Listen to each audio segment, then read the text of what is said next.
Thoughts about the book of Judges, in the book of Judges chapter 9, in case you haven't caught this. We've been talking about this character Avimelech, Gideon's son, for a couple of weeks now, but make no mistake, he is not one of the judges. This chapter about Avimelech is a parenthetical. You've got the judge Gideon, who's the last judge we looked at, and then you have this parentheses to talk about this madman named Avimelech who wants to take control of Israel. He's not a judge. It has nothing to do with God calling out a judge, with the cycle of the book of Judges that we've seen, where Israel will do evil in the sight of the Lord. They'll go worship false gods.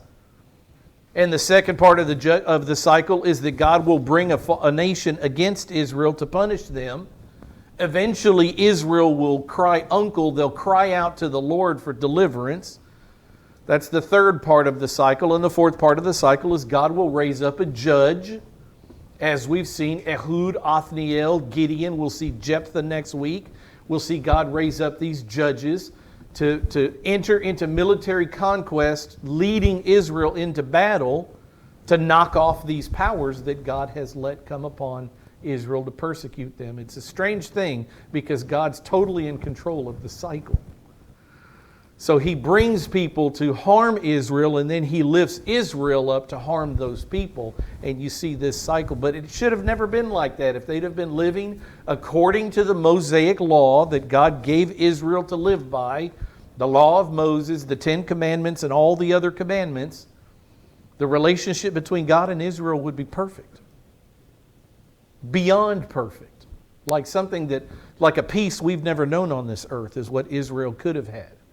But what we have here in Gideon's son, Gideon the judge, his son Avimelech, is a parenthetical discourse on the civil unrest and the political agitations in Israel. Israel we talk about America every now and then circling the drain. Israel is circling the drain. They are going down spiritually, mentally, in every possible way, politically, civilly, in every possible way. Israel is getting further and further away from Yahweh, the one true God, in the book of Judges. And this account of Avimelech highlights that, just how messed up Israel is. That some guy would stand up and say, I know Yahweh is king, I want to be king now.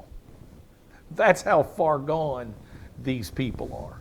So Avimelech is a son of Gideon, but he has nothing to do with judgeships. He is not a judge. He is a madman.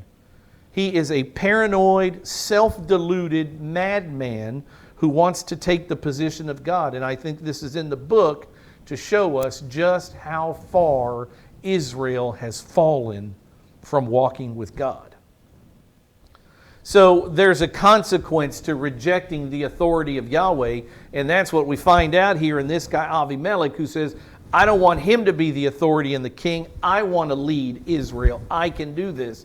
Just like we saw Satan say, I will be like the Most High God. Now we have this clown who thinks he can do what God does for Israel. That's how deep this event is. Remember this from earlier. No, forget that. Judges, the wrong verse. Judges 9:22. Let's start in Judges chapter 9, verse 22. We're going to push to the end today. Avimelech ruled over Israel for 3 years. God allowed this man to have the rulership, not of all of Israel, just the area of Shechem. Remember, the city called Shechem. Mount Ebal on one side, Mount Gerizim on the other side. In the valley lays Shechem and the surrounding areas, maybe 10 or 12 or 15 miles out from there. That's what this man ruled over. He did not rule over all Israel, but nonetheless, God allowed him to do it. God allowed Avimelech to have rulership for 3 years in Israel. It was illegitimate. God didn't raise him up to be a leader in Israel. It was 100% an illegitimate kingship, but yet Yahweh allowed it. Then God sent an evil spirit. We talked about this last week, the idea It says God sent an evil spirit between Avimelech and the men of Shechem.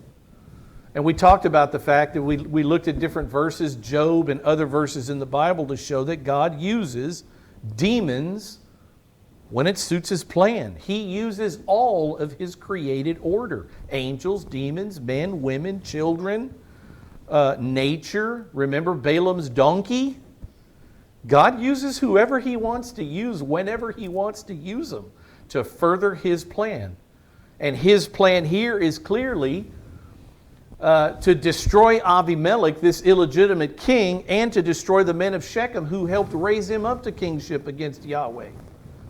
God's going to kill all of them. So He sends this demon, this evil spirit, to stir up strife. It's interesting as we go through this, I want you to focus on what kind of strife does this demon stir up. I'm asking you this because I want you to see that there's nothing new under the sun. When we get to this idea in a few minutes of what the focus of the strife is, you'll see, oh my goodness, this is America 2023. What does Satan use? What's one of his attacks, one of the topics that Satan uses to divide people? We're about to see it. So God sent an evil spirit. Yahweh sovereignly rules over all His creation, over all His created universe. He can use anything He's created at any time for any purpose. He's God. So it says, the evil spirit between Avimelech, this madman wants to be king, who is king for 3 years, and the men of Shechem. They used to be buddies. Remember at the beginning of this, it was the men of Shechem that Avimelech went to because they're his relatives. And he wanted his relatives to help him. They went to the Baal Berith temple and they got 70 pieces of silver and they gave it to Avimelech. I mean, they were in cahoots together to become king and the ruling city of the empire. And all of a sudden, this demon has caused this division between them. The men of Shechem dealt treacherously against Avimelech. That's exactly why God sent the demon, because He wants Avimelech to kill the men of Shechem, and He wants the people of Shechem to kill Avimelech. He's going to wipe it all out. It's taken Him 3 years to do it. Why does God wait 3 years? We'll have to ask Him one day, because only He knows. Why does He do this? Why the evil spirit? It says in verse 24, so that, there's a reason, so that the violence done to the 70 sons of Jerubbaal, that's Gideon, same guy, that the violence done to his 70 sons might come, and their blood might be laid on Avimelech, their brother, who killed them.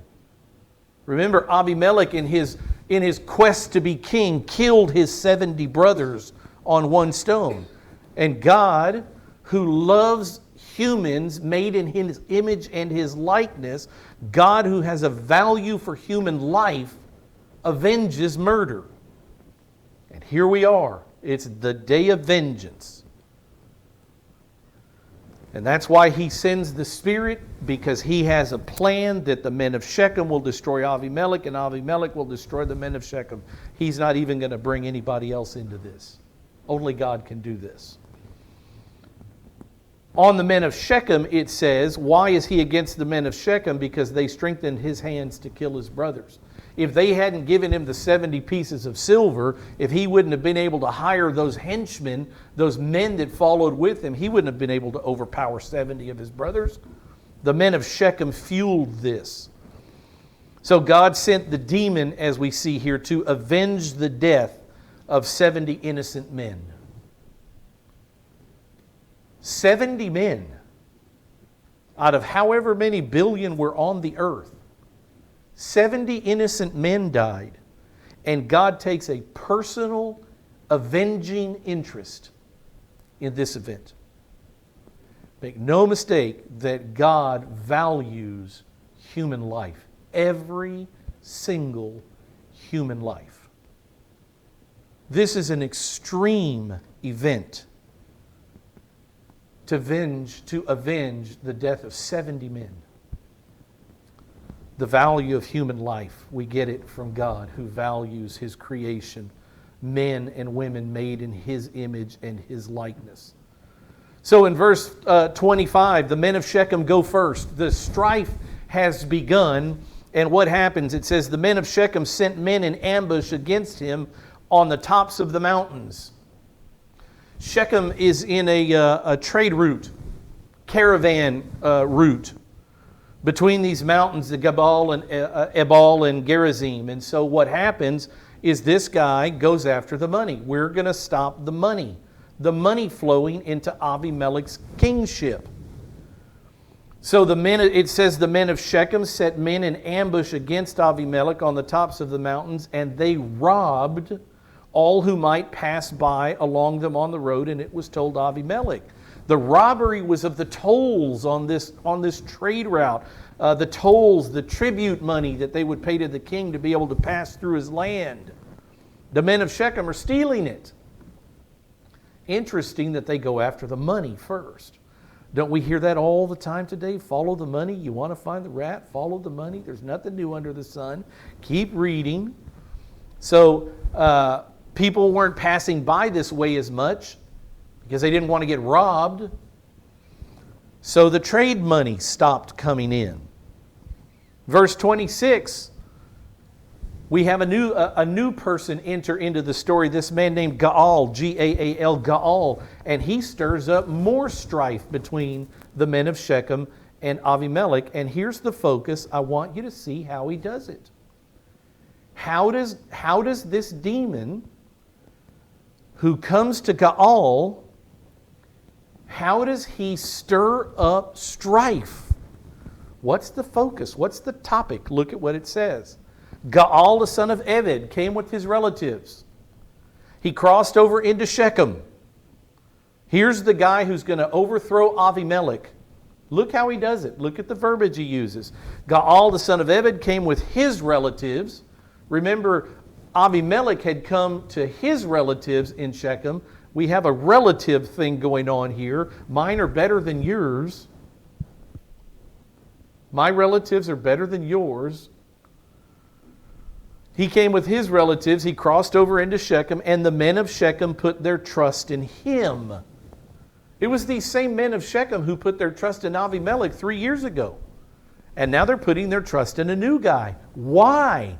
What has this demon stirred up in Shechem that they would abandon following Abimelech and follow this new Johnny-come-lately named Gaal? What's the focus here? They went out into the field and they gathered grapes of their vineyards and they trod them. They held a festival and they went into the house of their god. This is Baal Berith, as we heard earlier, the god Baal of the covenant.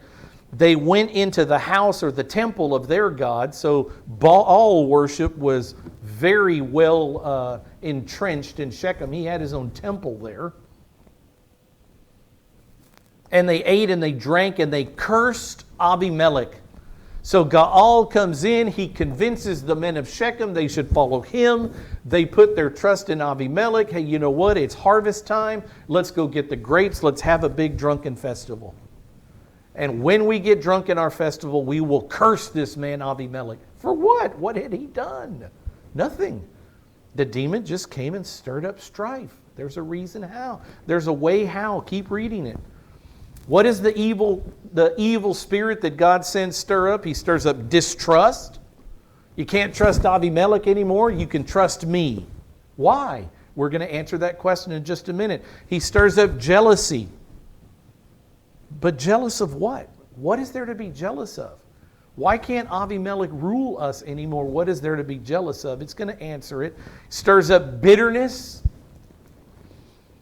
Look at what comes up in verse 28. And tell me this isn't America 2023. Because there's nothing new under the sun. What Satan has done before, he'll continue to do. And God allows it from time to time. And here in the Bible and today in America, God is allowing it. Look what it says. Then Gaal, the son of Ebed, says this. What is his push? What is his message to these men? He says to them, the men of Shechem, who 3 years ago loved Abimelech, this guy comes in and says, who is Avimelech. What does that mean? What's he asking? Who is Shechem? He says, who is Avimelech and who is Shechem that we should serve him? What's he stirring up? What's he stirring up here in Avimelech? Remember who the man is. Look what it says. Is he not the son of Jerubbaal? Now that, I told you, is Gideon. Is Gideon, what is Gideon racially, by heritage? Jew or Gentile? He was a judge raised up by Yahweh, the God of Israel. He's a Jew. What just happened? What did Gaal just bring up to say that I'm better than him? This man's a Jew. You could say anti-Semitism and you would be right. But I think it's deeper than that. Keep reading. Is he not the son of Jerubbaal? Who is this man, Avimelech? He's not even one of us. He's a Jew. And he says, and is Zebul not his lieutenant? Zebul, as we'll see, is the ruler of the city of Shechem.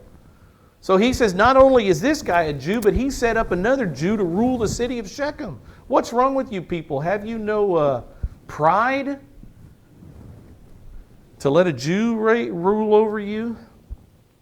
Is Zebul not his lieutenant or his governor? And he makes this impassioned plea, instead of serving him and his people, serve the men of Hamor, the father of Shechem.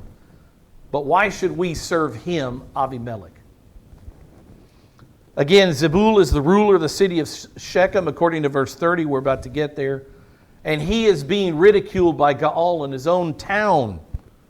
He's the governor of this town, and Gaal has come in. Not only is he ridiculing Avimelech, who's about 7 miles away at his town, but he is ridiculing the ruler of this city under his own nose, stirring up strife. And what's he used to stir up strife? Let's look at Hamor just for a minute, and then we'll answer that question. Look at what it says in Genesis 34.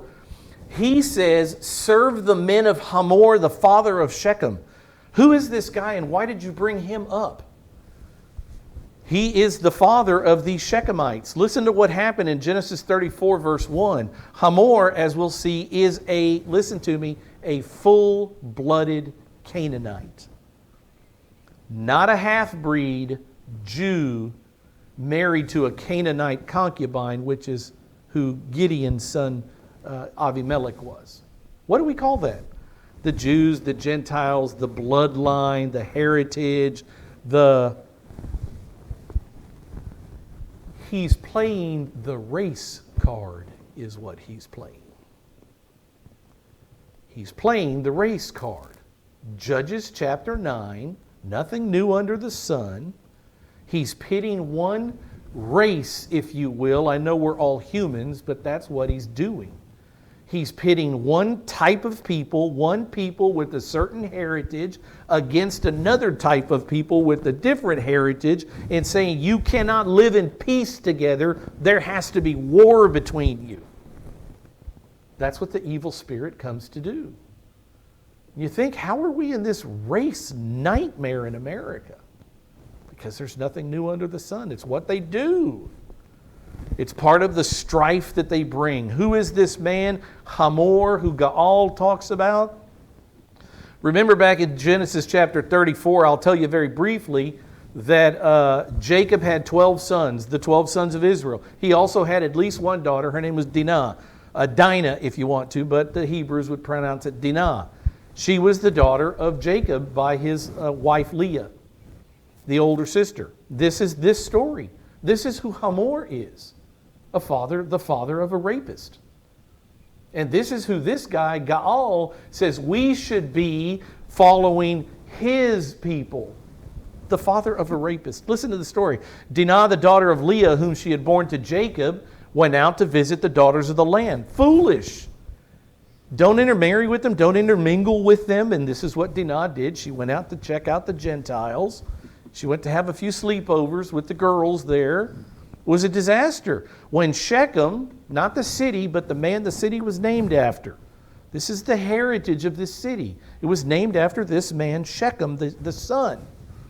When Shechem, the son of Hamor, that's what we just read, served the men of Hamor, the father of Shechem. This is where we get it from.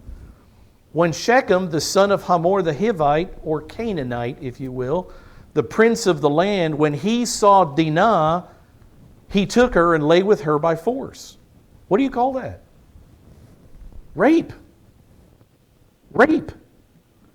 That's who Gaal wants to follow.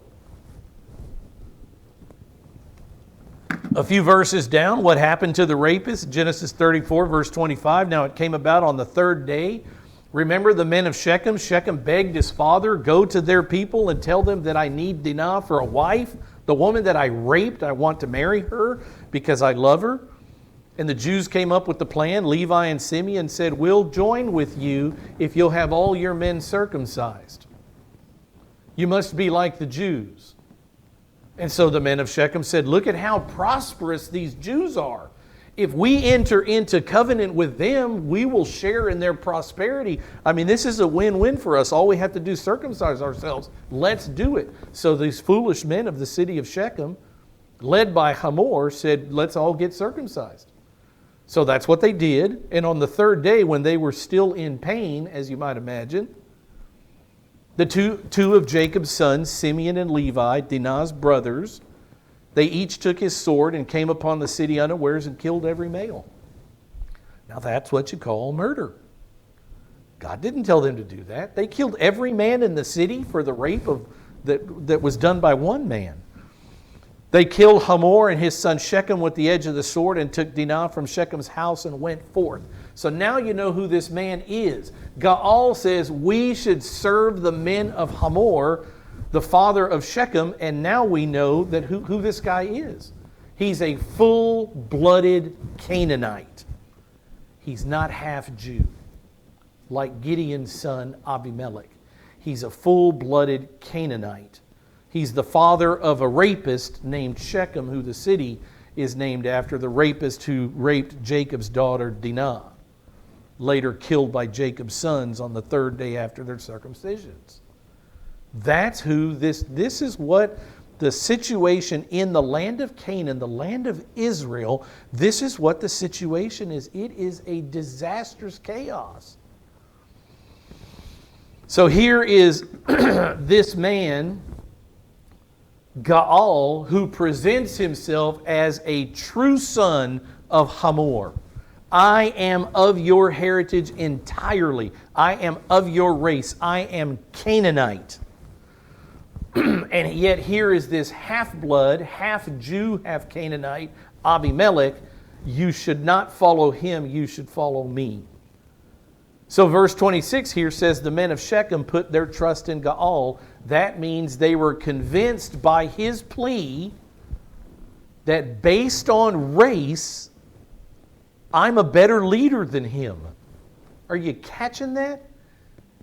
Based on the fact that he is half Jewish, I, a full-blooded Canaanite, am a better leader than him. Reject him and follow me. You notice he doesn't say anything here that our modern day politicians say about education or the economy or the border. You know, we could go on and on about what the problems here are and what the right and the left have at war between them. He doesn't mention anything that Abimelech has done wrong. He doesn't say the city's in a shambles, our political system's in up. He doesn't say any of that. All he brings up is the concept of race. That's it. That's his entire argument.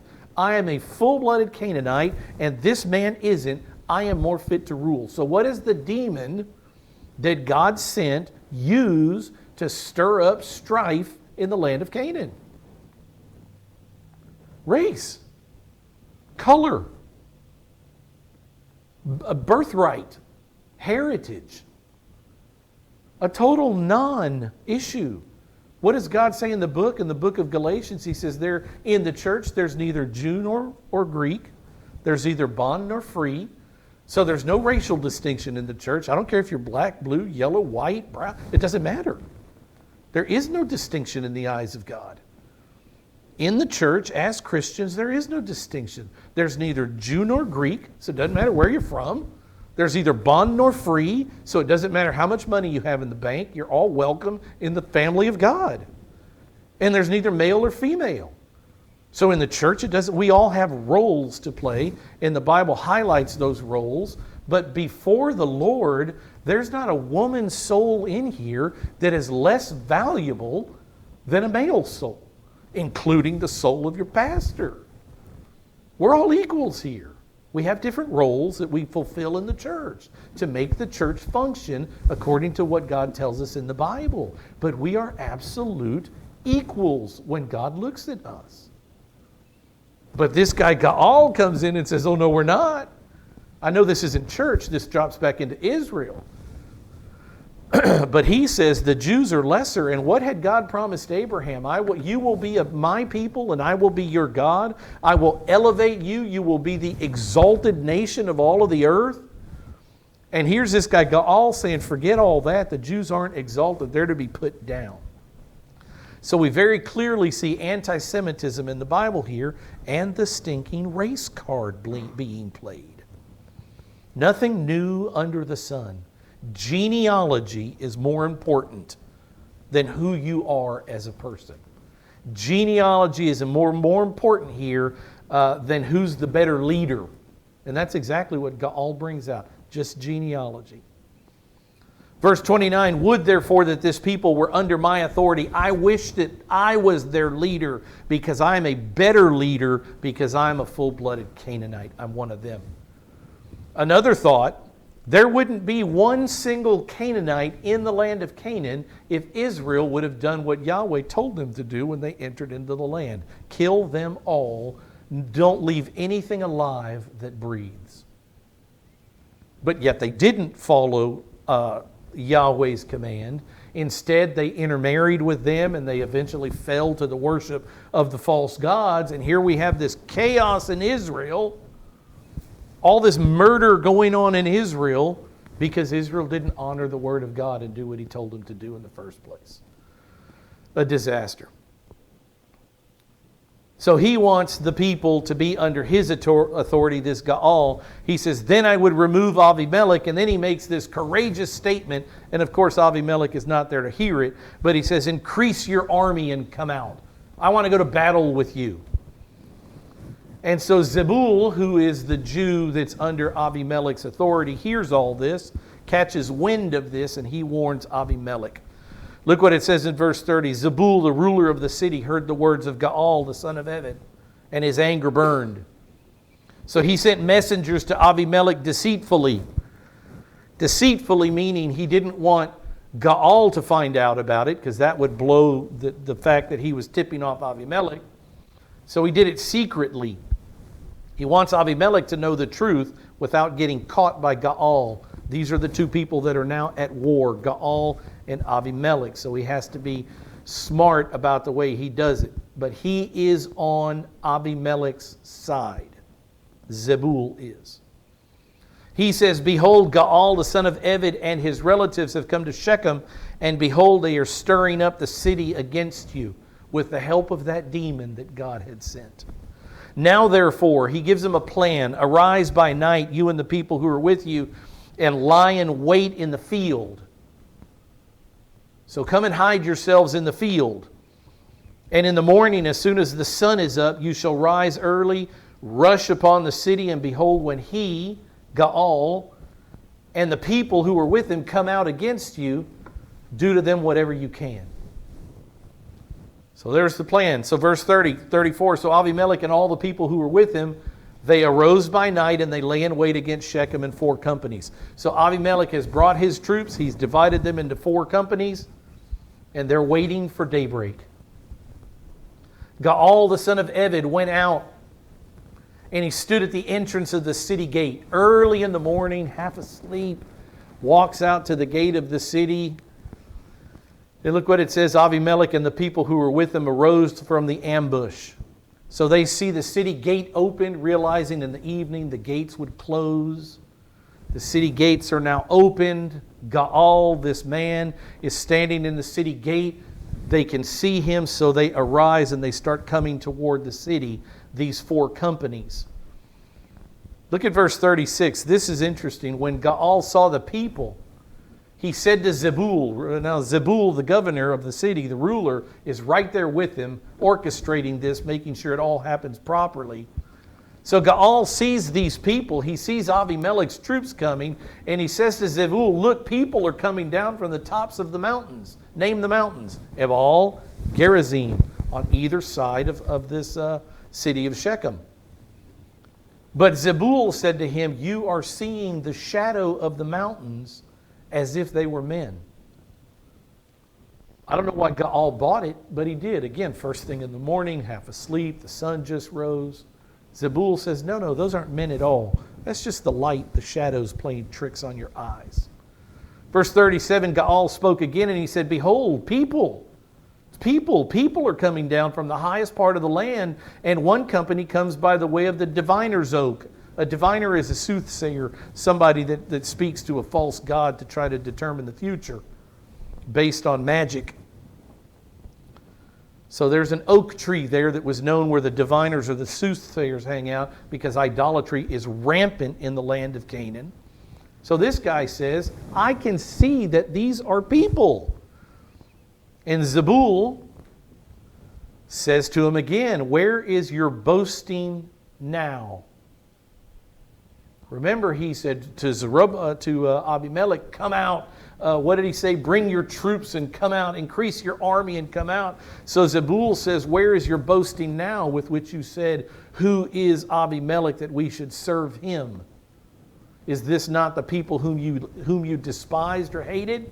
He says, go out and fight with them now. So Gaal, a man of pride, has no choice but to go out in battle because he's been called out. You said this is what you wanted. Here it is. Go fight. First thing in the morning, half asleep.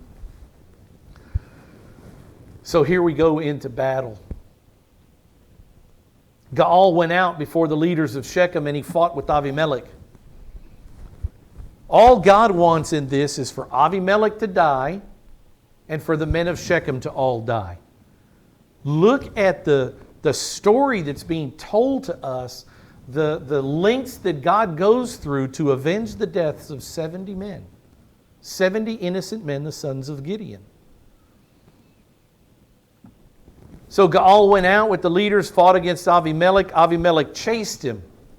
He fled before him, and many fell wounded up to the entrance of the gate. Verse 41 says, then Avimelech remained at Arumah, which was where his headquarters are, about 7 miles away. If we know the spot, Arumah is about 7 miles away from Shechem.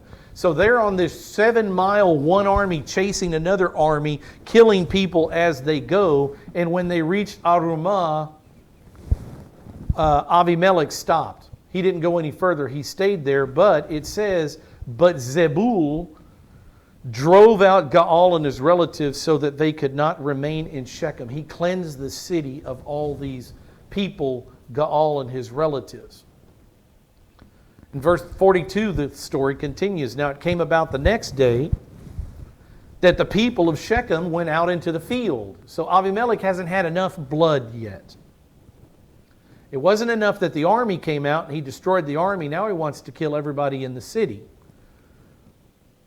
This is madness. It came about the next day that the people of Shechem, just common ordinary farmers and women getting water from the streams and going about all their daily chores, they go out into the fields. Remember, it's harvest season. They had gone to get the grapes. They come out into the fields, and it was told to Abimelech, and it says, so he took his people and divided them into 3 companies this time. And he lay in wait in the field, and when he looked and he saw the people coming out from the city, he arose against them and slew all of them. He killed everybody. Remember, this is the man that killed 70 of his brothers, biological half-brothers. It's madness. Abimelech and the company who was with him dashed forward, and they stood in the entrance of the city gate. the two other companies then dashed against all who were in the field and slew them.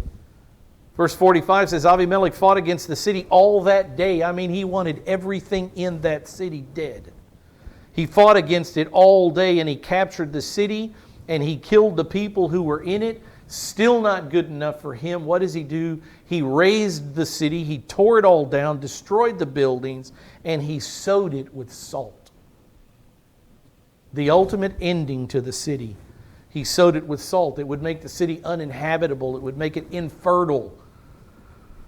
Forever a salt desert. One more fact about Shechem. A city of the Levites. Remember the Levites, the family of Jacob, the Levites, who all became the priests.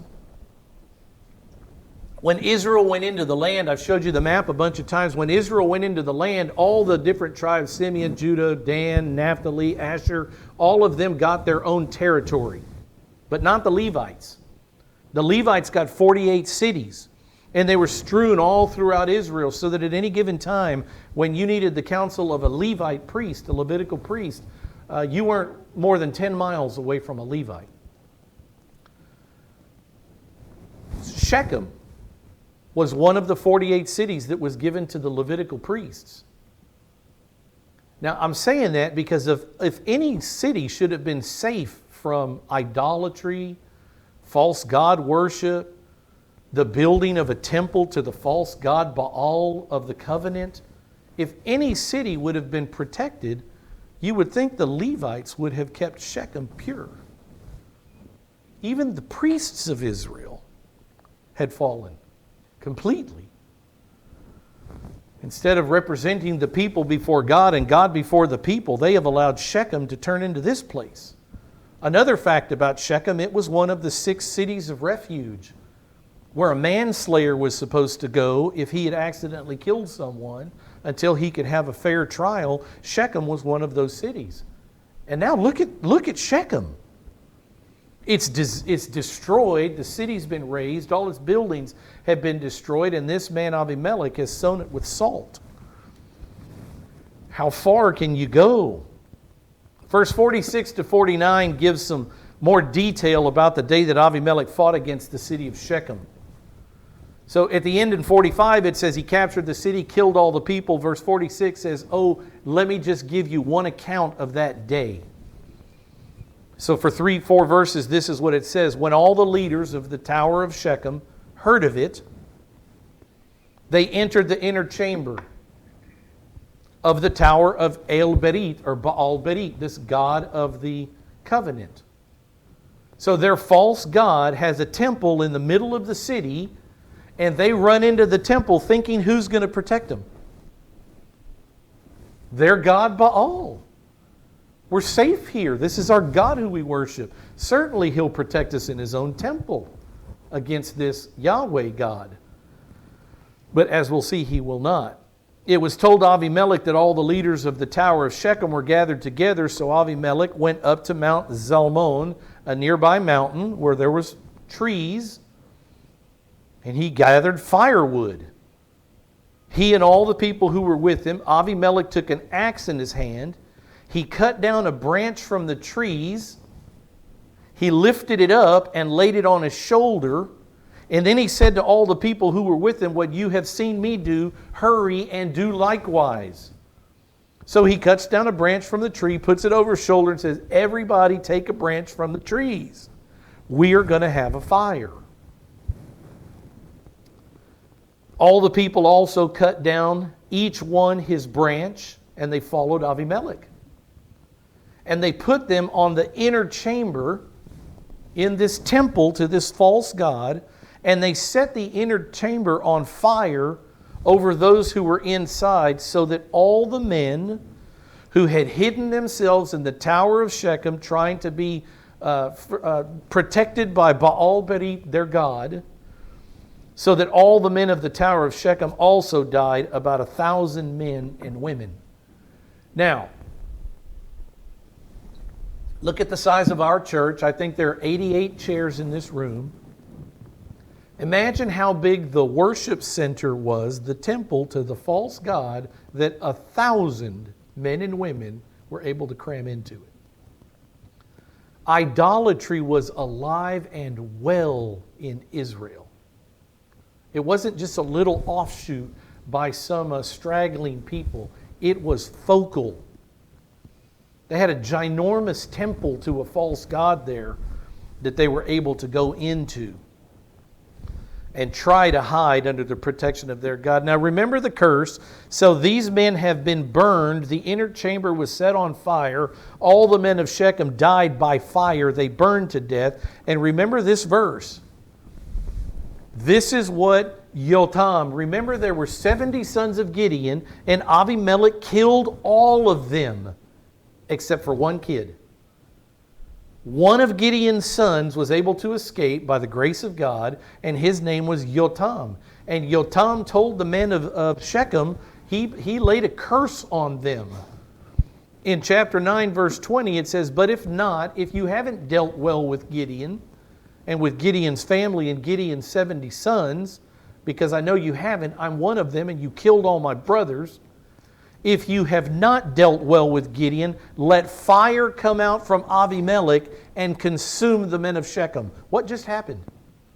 What just happened that we just read? Fire came out from Abimelech in the inner chamber of this temple to this false god, and they were all killed by fire. Exactly the curse that Gideon's son Yotam had called on them is exactly what God allowed to happen. And he says, let fire come out from the men of Shechem and from Beth Millo and consume Abimelech. As we're about to see, fire is not how Abimelech dies. We'll talk about that in just a minute. Look how Abimelech dies. So the men of Shechem die by fire. And in verse 50 it says, then Abimelech went to Tebetz. Tebetz, a city, probably 10, 15 miles away. And he camped against Tebetz and he captured it. Why? Because they were probably in cahoots with Shechem, a nearby city here. They had probably followed Gaal. We can only assume that because Abimelech wants to kill all of them. Verse 51, it says, but there was a strong tower. Here we go again with the tower. There was a strong tower in the center of the city of Tebetz.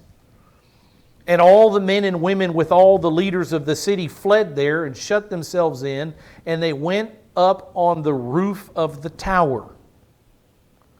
They're trying to... Do you hear in the Psalms, David speaks of the Lord God, Yahweh. He calls him my rock, my fortress, my high tower. Because in these cities, there were these high towers of protection. But there's only one high tower that can truly protect, and that's Yahweh, God, the high tower. But these people have gone into their high tower thinking that they're safe there. Go back to the days of Noah's flood. Right after Noah's flood, there was a high tower that was built for protection against Yahweh. The people gathered on the plains of Shinar, and they built a high tower. What was that tower called? The Tower of Babel. So these high towers are nothing new, where people think they can build them up to protect themselves. That's where they are. So Abimelech came to the tower and fought against it, and he approached the entrance of the tower to burn it with fire. He tries to do the same thing. But Abimelech has also been cursed, and Abimelech must die, the murderer of 70 of his half-brothers. Remember, that's why God started this with the evil spirit, to kill all the men of Shechem and to kill Abimelech. And here we see Abimelech's death. How undignified. But a certain woman threw an upper millstone on Abimelech. We're talking about a stone that's probably 18 inches, according to these historians, about 18 inches around, maybe 3 inches thick, for grinding, one of these stones that would go around and just grind. So she's able to pick up this upper millstone. They went into these high towers when they milled things a lot of times because of all the chaff and all the dust and all these things that would blow off. they'd go up into these towers so it would blow off at a higher altitude and leave the whole city. So all this stuff wouldn't settle in the city. That's why it's up there. These are known historical archaeological facts that there would have been a mill at the top of this tower. So a certain woman, not even a man, God humiliates Avimelech by using a woman. I love that. A certain woman threw an upper millstone on Avimelech's head, crushing his skull. And here's Avimelech's crushing his skull, but not killing him instantly. Then he called quickly to the young man, his armor bearer, and he said to him, "Draw your sword and kill me, so that it will not be said of me, a woman killed me." And what do we have in the Holy Scriptures for generations upon generations to read? That it was a woman that killed him. He didn't want it, but God said, oh, I'm going to print it, I assure you. And so there it is. So that it will not be said of me, a woman slew me. So the young man pierced him through, and he, Avimelech, died. Verse 55, the last, or almost the last verse. When the men of Israel saw that Avimelech was dead, each departed to his home. So the army of Avimelech broke apart. When he died, everybody went home to their own homes. The army has been dissolved. This attempt at the monarchy in Israel, attempt to make himself king, ended in complete failure. He was killed by a woman. In essence, a woman killed him. Had he laid there on the ground with the crushed skull, he would have died from it. But he wanted to die more quickly at the hands of a man. But a woman, in essence, killed him. He simply asked a man to finish the job. So not only did his kingship fail, but his life ended in disgrace. Why? Because he didn't worship and follow Yahweh. Very simple. Had an opportunity to worship Yahweh just like everybody else, he just wouldn't do it. He wanted to displace Yahweh as the king and take his place. Not only that, but he led the men of Israel away from Yahweh, led the men of Israel, at least the men of Shechem, into following him. So he didn't move people towards a relationship with God. He moved them away from a relationship with God, and God said, I won't have that. None of it. So in Israel, you didn't have to be a man of God anymore to become the leader, the ruler, the king. Total chaos in Israel. Society's broken apart. The political spectrum, the political scene is all broken apart. There's total chaos. The Yahweh worship is completely broken. But who is saved on this day? Who is saved? We've seen Avimelech rise up, go to the men of Shechem, try to become king in God's place. We see the men of Shechem agree with Avimelech and make him king. We see God send an evil spirit to stir up strife, and this Gaal comes forward and says, I will defeat Avimelech. We see the war that takes place there. We see Avimelech killed by fire, all the men of Shechem. We see Avimelech killed by the woman in her millstone. So all these people that have risen up against Yahweh to try to, listen to me, to try to pervert the Yahweh worship in Israel, all these people have been killed. Who was saved? The people of Israel. The mercy of God saved Israel through all of this. He saved the people of Israel and their relationship with Him. He didn't let them wander off into this illegitimate kingship. He put a stop to it. He let it go on for 3 years, and in His own timing, then He put a stop to it. So Yahweh's mercy this day rid Israel of the idolatry that was in that area through this illegitimate king Avimelech. A couple of thoughts. We see Israelite on Israelite violence from here to the end of the book of Judges. Civil war. From here to the end of the book of Judges, when we have a major judge, Jephthah or Samson, we see Israelite violence which comes after that. This is a society, a nation being destroyed from within. They're killing themselves. Gideon's judgeship ended in the violence of his son Avimelech against his own brothers. We just read about all that. 70 men killed by Avimelech.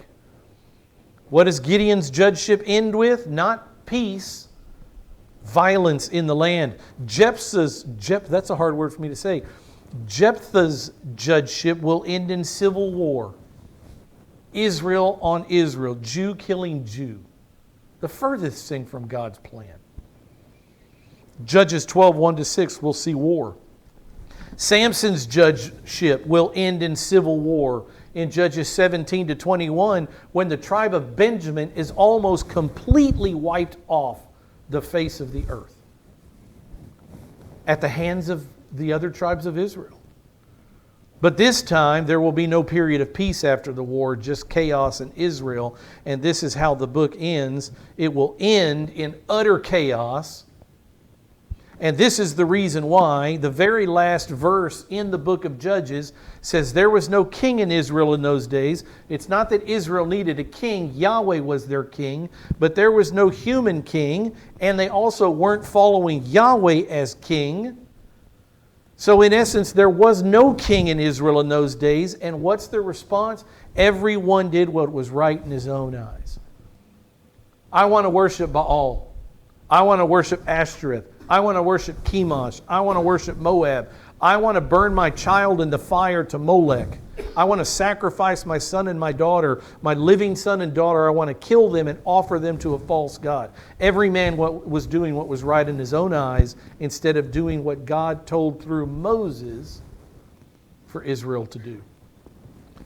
Thus God repaid, in verse 56, thus God repaid the wickedness of Avimelech, which is what all this is about. God is sovereign. God alone rules. So God repaid the wickedness of Avimelech, which he had done to his father in killing his 70 brothers.